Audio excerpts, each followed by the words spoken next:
주식만큼은 아니지만 부동산 시장도 지금은 조금 안정화 단계에 진입을 한 것 같긴 합니다. 구매력이 감소를 했고, 이 감소한 구매력으로 인해서 주택의 매수세도 자연스럽게 감소를 했고, 그것 때문에 가격이 그냥 안정세를 유지하고 있는 그런 지표가 나오는 것 같습니다. 금융시장은 뭐 이슈 있으면 거의 바로 반영이 되는데, 그렇죠. 부동산은 국내 마켓으로만 구성돼 있어서 항상 천천히 받아왔거든요. 정책은 색깔을 바꾸는 거고, 시장은 좀 자산 시장의 그런 흐름을 따라가는 거여서. 오늘 모신 분은 최부심, 최상욱의 부동산 심부름센터 유튜브 채널도 운영하시고 지난 10년, 앞으로 10년 책을 곧 나오게 될 책의 저자이신 최상욱 작가님 모셨습니다. 안녕하세요. 네, 안녕하세요. 최상욱입니다. 불러주셔서 감사합니다. 네, 원래 이제 증권사에서 애널리스트로 활동하시다가 이렇게 이제 나오셔서 활동하는데 어떻습니까? 장점, 단점이 다 있는 것 같은데요. 장점이라고 하면은 상대적으로 좀 자유로운 스케줄링인 것 같고요. 단점이라고 한다면은 어쨌든 급여로부터 이제 그런 거에 좀 익숙해졌었는데 그게 없어지니까 뭐 약간 자영업처럼 그렇게 일을 해야 된다는 거? 그런 부분이 조금 단점이었던 것 같습니다. 네. 지금 부동산과 관련해서 또 이제 뭐 유튜브 채널도 운영하시니까 어떻습니까? 지금 우리 주식시장에 대해서는 계속 그 나스닥 보면서 엄청난 변동성, 이게 이제 연준의 금리 인상, 그 다음에 무슨 긴축 효과 아니냐. 되게 많이 불안해 하거든요. 이건 시작에 불과한 거 아니냐. 근데 지금 부동산 시장은 어떻습니까? 지금 관심을 안 가져서 그런가요? 왜 조용한 것 같아요. 부동산 시장은 안 흔들리는 것 같고. 일단 부동산 가격 지표는 매일매일 나오는 게 아니고 저희가 나스닥 같은 해외 시장에 영향을 받는다기보다는 순수 국내 가계로부터 가계가 주 수요층이기 때문에 상대적으로 지표도 일주일에 한 번 나오고요. 그러니까는 그렇게 뭐 호들갑을 떨 그런 일들이 크게 발생하지는 않아서 상대적으로 안정적으로 보이는 것 같고요.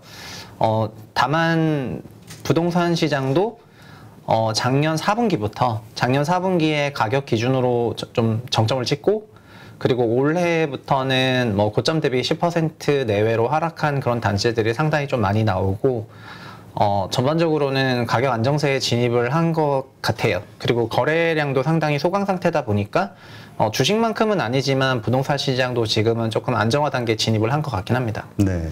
근데 그 안정화 단계에 들어섰다는 말의 의미를 참 이해하기 어려운 게, 우리가 이제까지 부동산 참 많이 올랐다, 버블이 꼈다라고 이야기하잖아요. 네. 근데 안정화된다는 말의 의미는 하락이 시작이 됐다, 아니면은 그냥 횡보한다. 우리 주가로 얘기하면 횡보한다. 어떻게 이해해야 될까요? 일단은 부동산 같은 경우에는 금융시장만큼 아주 탄력적이진 않아서 금융시장이 데미지를 입는 만큼 시차를 두고 결국 영향을 받을 거기 때문에 그거는 이제 그냥 경기에 달려있다 이렇게 생각을 하면 좀 좋을 것 같고요. 그래서 지금은 뭐 가격이 횡보한다 이렇다기보다는 어느 정도 그냥 하락 가능성을 좀 열어두고 있을 만한 타이밍인 것 같긴 합니다. 근데 저 개인적으로는 자산시장의 타이밍을 재는 거가 매우 어려운 일이라고 생각을 그렇죠. 하고, 타임리한 그런 거래를 한다는 거가 거의 신의 영역이라고 생각을 해서 또 부동산 같은 경우에는 매수 매도가, 부동산이라는 게 또 자산으로서의 부동산이 있지만 또 주거 서비스로서의 부동산이 있는데 굉장히 많은 일반 가구들 같은 경우에는 주거 서비스로서의 부동산을 선택을 하다 보니까 이런 타임리한 거래를 아주 많이 하진 않거든요. 그래서 상대적으로 이 거래를 하는 사람들의 그 성향이라든가 목적에 따라서 영향을 받긴 받더라도 좀 시차를 두고 천천히 받고 그 진폭도 상대적으로 적지 않을까 이렇게 생각하고 있습니다. 네. 그러면 일단 거시적으로 지금 뭐 금리 인상, 뭐 내일도 이제 금통위에서 뭐 금리 인상 뭐 25bp냐 50bp냐 이 말들이 많은데, 네. 한국도 그렇고 뭐 글로벌리 자꾸 이제 금리 인상이 돼가고 있는 상황이잖아요. 그다음에 유동성은 땡기고 있고, 이러한 현상으로 부동산 시장에는 어떤 영향을 미칠까? 그러니까 우리 주식 시장은 되게 어려워질 것으로, 이미 많이 어려워졌죠. 30% 뭐 나스닥 같은 경우는 빠졌고, 이러한 현상들이 부동산 시장에도 있을까? 아니면 이건 주식 시장에만 한정된 일일까? 이런 의견들 어떻게 생각하세요? 일단은 부동산에서도 그 가계의 그 패턴이 이제 달라졌기 때문에 부동산 시장에서도 변화가 나타났다고 생각을 하는데요. 일단 가계의 그 소득원이라는 게 급여 등에 따른 근로소득이 한 꼭지가 있고요. 그리고 금융기관으로부터 차입하는 대출, 이게 또 한 꼭지가 있고, 그리고 마지막은 자산처분소득이라 그래가지고 종전에 보유하고 있었던 자산을 처분하면서 발생하는 그런 소득, 이렇게 세 꼭지가 존재하는데, 작년 9월부터 전세대출을 좀 강화를 했고, 그리고 올해부터는 가계부채 관리 2단계, 3단계 이런 걸 조기 시행을 하면서 작년 4분기부터 나타났던 패턴이 가계가 돈을 더 이상 안 빌리고 있거든요. 그리고 올해 1월, 2월, 3월까지 보면은 안 빌리는 정도가 아니라 상환을 하고 있어요. 아, 그래요? 네, 그래서 원래 가계대출이 1년에 한 120조 정도 는다고 했을 때 월에 10조 원 정도를 빌렸는데 1, 2, 3월은 그걸 상환을 했으니까 그래서 저희가 소득과 대출과 자본처분 소득이 큰 소득의 꼭지라고 봤을 때 대출 쪽이 마이너스로 내려간 거, 이게 자연스럽게 부동산에도 영향을 미치고 있어서 부동산 가격이 강세일 수가 없고, 그리고 이런 대출은 우리나라 가계의 그 자산 시장에 대한 전망을 설명해 주거든요. 그러니까 자산 시장이 안 좋을 것 같으니까 대출을 받지 않는 거예요. 대출 관련 규제도 있긴 있지만 대출 관련 규제는 5년간 있었는데 자산 시장에 대해서 전망이 좋으니까 대출을 계속 일으켰는데, 지금은 가계 전체적으로 약간 좀 몸을 사리는 게 좋을 것 같다, 이런 판단을 하시는 것 같고, 그래서 대출을 좀 상환을 하시는 것 같고, 그로 인해서 자연스럽게 구매력이 감소를 했고, 이 감소한 구매력으로 인해서 주택의 매수 시세도 자연스럽게 감소를 했고, 그것 때문에 가격이 그냥 안정세를 유지하고 있는 그런 지표가 나오는 것 같습니다. 그렇군요. 지금 어쨌든 그 정책이 상당히 중요하잖아요. 부동산 같은 경우. 그래서 지난 정부에서 어떤 정책이 나올 때마다 어쨌든 그게 뭐 미스매칭이 됐든 어떤 이유로든 그 시장의 어떤 심리를 건드리면서 더 이제 급등했던 이유가 됐고요. 그래서 이번에 이제 정부가 바뀌면서 과거의 정책들을 좀 손을 본다. 새로운 어떤 부동산 더 이상 오르지 않도록 뭔가 조치를 취하겠다, 이런 여러 가지 것들이 만들어지고 있는데, 일단 그런 것들이 어떤 게 있습니까? 그리고 그런 효과가 나오고 있나요? 저는 부동산 시장에 그러니까는 어떤 아주 장기적인 흐름까지는 아니더라도 단기적인 아니면은 뭐 몇 년에 걸친 시장의 그 색깔, 뭐 이제 주식 시장도 어떤 섹터가 주도하냐에 따라서 색깔인데, 예를 들면 요즘에는 뭐 성장주보다는 가치주 막 이런 등등이 있는데, 그 시장의 색깔은 정책이 만들어낸다고 생각을 하고 있고, 문재인 정부 5년 동안의 부동산 정책은 다주택자에 대한 조금 규제 강화, 그리고 투기적인 주택 매수에 대해서 이제 각자 정의는 다르겠지만 집으로 돈을 벌지 못하게 하겠다, 이런 워딩이 있었고, 그런 결과적으로 현재의 주택시장이 만들어졌다고 생각을 하는데요. 현재의 주택시장을 그냥 똘똘한 한 채라고 요약을 할 수가 있을 것 같고, 특히 똘똘한 한 채가 입지뿐만 아니라 사이즈에 대한 얘기도 돼서 점점 대형평 선호라든가, 그리고 상급지로 가는 거라든가, 이런 것들이 많이 흐름이 간 것 같습니다. 그리고 윤석열 새 정부의 부동산 공약은 그런 똘똘한 한 채 중심의 전략을 5년 동안 펴봤더니 어떤 일이 발생했냐면은 다주택자 등을 통한 주택 임대 공급이 제대로 되지 않아서 임차료가 크게 올랐다. 그래서 다주택자에 대한 뭐 투기적인 다주택자에 대한 규제는 해야 되겠지만, 그렇지 않은 일반 다주택자에 대해서는 뭐 규제보다는 어느 정도의 배려가 필요하다고 생각해서 다주택자 우대 정책을 계획을 하고 있거든요. 그래서 정책의 색깔은 180도 다르다고 생각이 되고, 자연스럽게 시장이 그 정책 따라가게 된다면은 현재의 똘똘한 한 채 흐름에서 소형주택을 뭐 여러 채 보유하고 있는 다주택자가 좀 유리해지는 그런 포지션으로 시장이 전환이 될 거라고 생각은 하고 있습니다. 다만 그렇게 이게 180도 달라지는 거다 보니까 그 가는 경로와 그 속도에 문제가 존재하는 거고, 뭐 그치만 어쨌든 새 정부는 그 본인들의 그 정책을 밀어붙일 이제 추진할 거라고 생각을 하고요. 그러니까 결국에는 그렇게 좀 가지 않겠는가, 이렇게 생각하고 있습니다. 그러니까 중대형 평수보다는 소형 평수의 주택들이 앞으로는 좀 더 인기가 있을 것이다. 네, 그리고 면적으로는 소형이지만 컨셉도 일기 신도시라든가 신시가지, 일기 신도시나 신시가지 같은 그런 주택의 재건축, 뭐 리모델링, 그러니까 주택 공급하는 방식도 문재인 정부에서는 3기 신도시 등 양적 확장을 했는데, 새 정부에서는 그냥 구도심의 주택 공급을 늘리겠다는 그런 컨셉을 갖고 있기 때문에 도시를 좀 더 뾰족하게 만들려는 생각이고요. 그래서 뜯어보면 좀 많은 부분에서 성격 차이가 드러나는 것 같습니다. 그렇다면 지금 요즘 그 이슈가 되고 있는 게 이제 분양가 상한제라든가 임대차 3법, 둔촌 주공 이 세 가지 쟁점이 있는 것 같은데요. 이것에 대해서 지금 어떤 그 이 새로운 정부의 어떤 해결책 혹은 뭐죠 방안이 정책이 나온 게 있나요? 일단은 그 세 가지가 다 다른 이슈여가지고 하나씩 본다면은요. 첫 번째는 그 임대차 3법에 대한 얘기인데요. 그러니까 임차료가 상승한 거에 대한 어떤 근거나 이유를 좀 다르게 해석하고 있다고 말씀을 드리고 싶고요. 그래서 새 정부가 중요하니까 일단 새 정부는 우리나라 임차 시장의 구조는 2,100만 호의 주택이 있으면은 약 900만 호의 임차 시장이 유지가 되고 있는데 이 중에서 170만 호 정도는 공공이 제공을 하는 주택이지만 나머지 한 750만 호 정도는 민간이 공급을 하고 있고 그래서 민간 개인 다주택자들에 의한 임차 공급이 되고 있어요. 그렇기 때문에 임차 공급의 거의 80%대를 민간 개인이 공급을 하고 있는 구성인데 다주택자에 대한 규제를 강화하면 할수록 다주택자가 생기지 않을 거기 때문에 그로 인해서 임차료가 올라갔다. 임차 공급이 감소한 배경이다라고 새 정부가 해석을 하고 있거든요.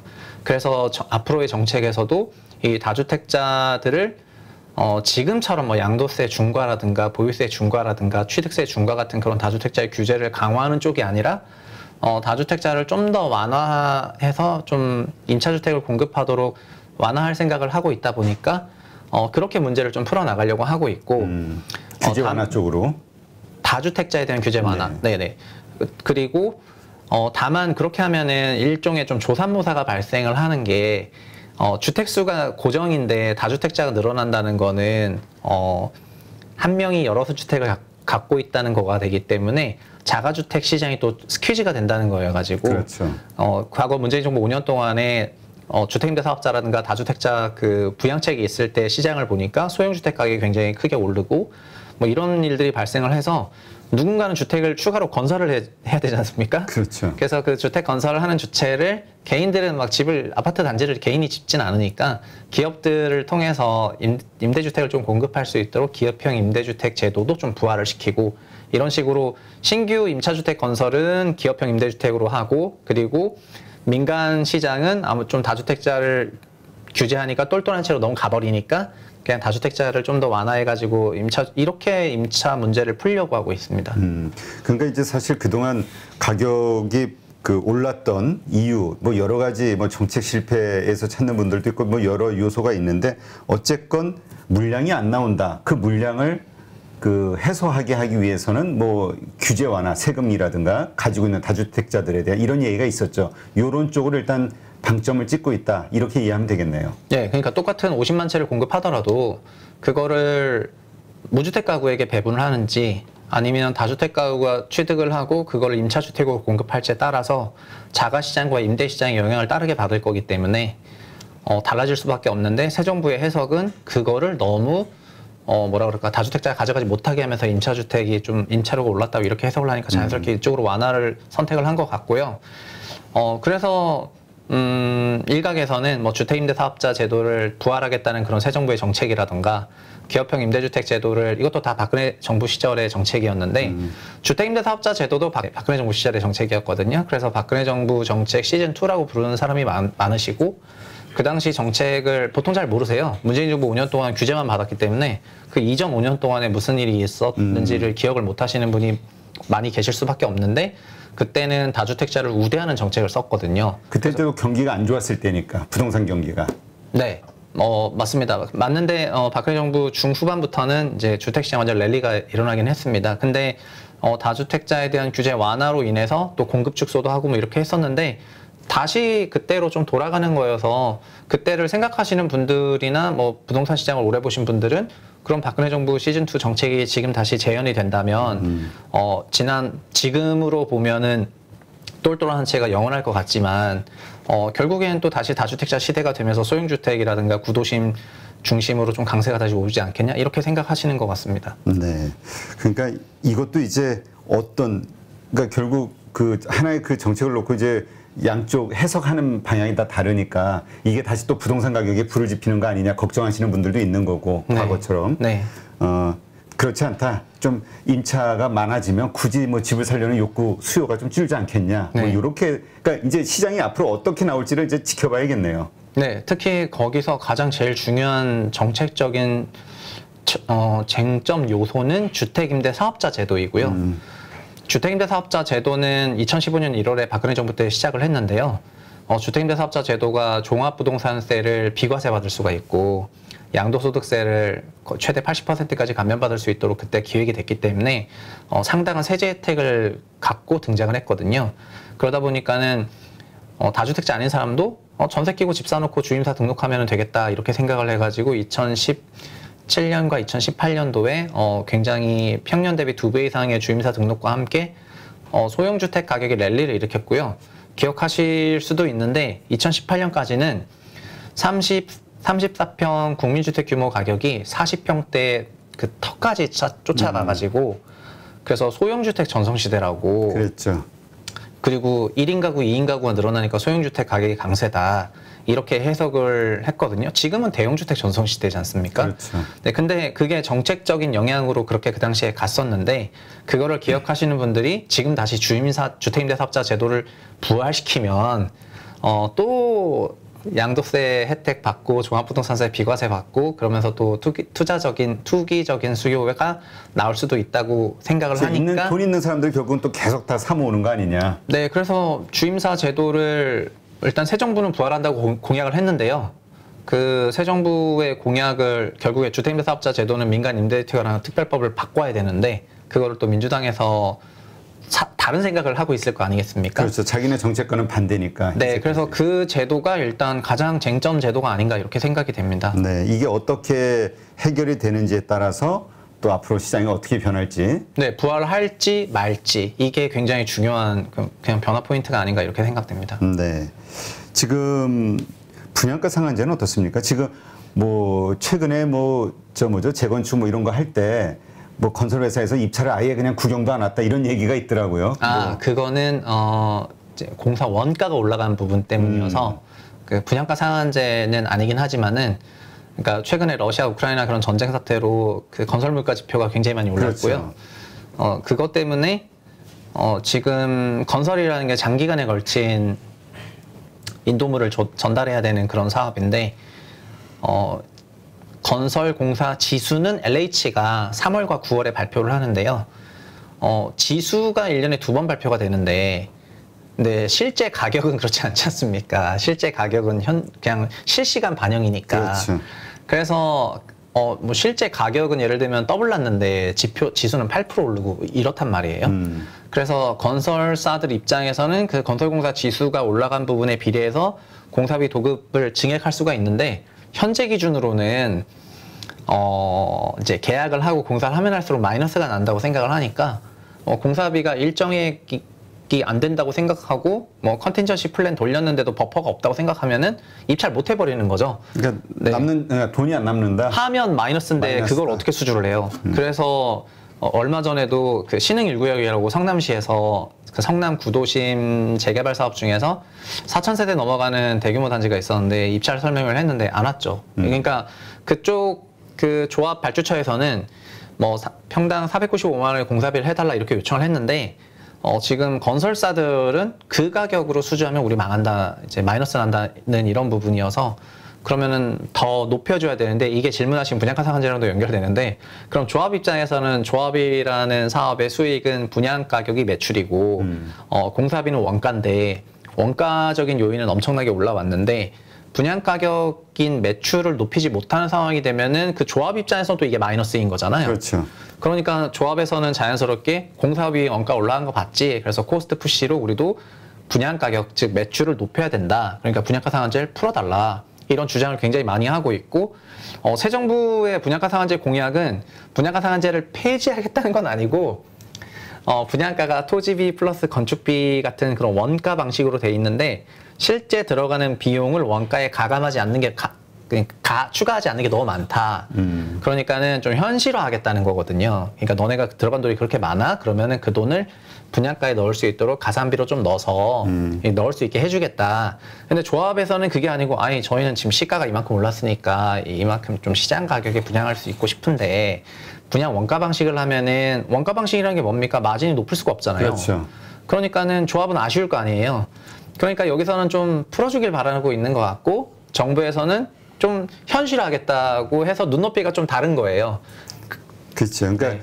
사업업자 입장에서는 우리 돈 좀 벌고 싶어 이거고 정부 입장에서 그냥 먹고만 살아 이거잖아요. 네, 약간 그런 관점이죠. 네. 네. 그 이것이 아직은 어떻게 결정을 뭐 원희룡 그 장관이 뭐 좀 긍정적으로 얘기했다 뭐 이런 이야기도 좀 뉴스에 나오던데요. 네, 근데 그걸 요약하면 분양 가격 현실화입니다. 그러니까는 각 그 비용 요소를 가산비로 넣을 수 있게 해주겠다는 거고, 그래서 일부에서 기대하는 원래 새 정부 공약이 그거였기 때문에 현실화를 얘기하시는 것 같은데.